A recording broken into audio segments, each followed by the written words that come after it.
Ang mga magsasaka ang tunay na bayani ng ating lipunan.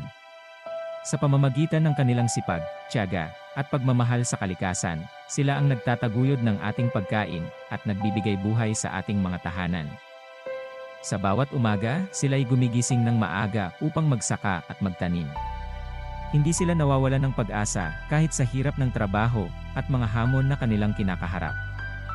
Ang mga magsasaka ay mga mandirigmang walang takot sa pagpapagal at sakripisyo para sa ikabubuti ng buong komunidad. Sa mundong moderno, kung saan ang teknolohiya at industriya ang nabibigyang pansin, hindi dapat natin kalimutan ang mahalagang papel na ginagampanan ng mga magsasaka. Sila ang nagtataguyod ng ating pagkaing likas, malinis, at sariwa. Kaya't sa lahat ng mga magsasaka, patuloy niyong ipagpatuloy ang inyong dakilang gawain.